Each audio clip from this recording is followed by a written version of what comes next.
teším. Dneska uvidím konečne tatkových rodičov. No, len dúfam, že nie sú tam tým detkom. Aký?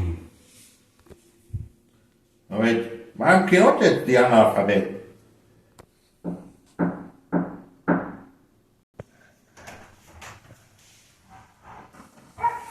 Servus! Môžete, príšte vás pozývam na ten zelá u nás Vestupavie. Babi, to čo je zelá? No, opýtame sa telefóna. Zelá.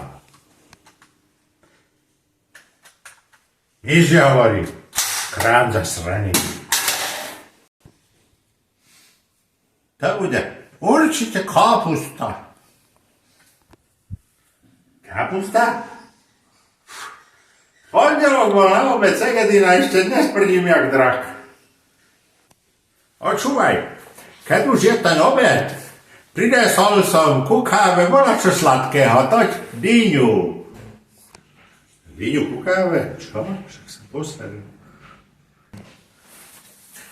Tady je ten obed. Tak, už nesem, paniemočku.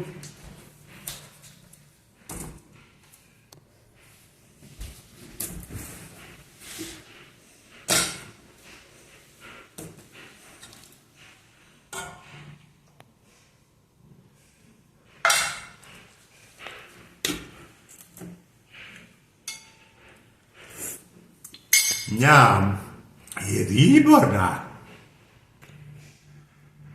Dobrá, škoda, že není zezelá. Mami, nebuď nevďačná.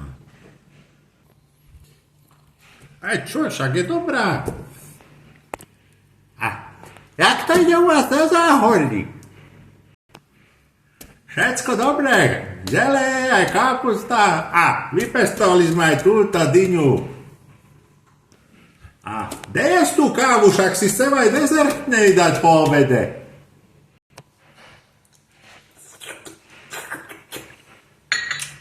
Ňam. Tak, ďakujeme za obed. Dovidenia.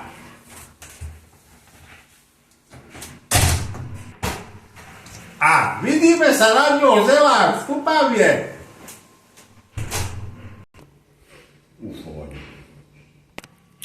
Tí asi nebudú mať problém so zápchou.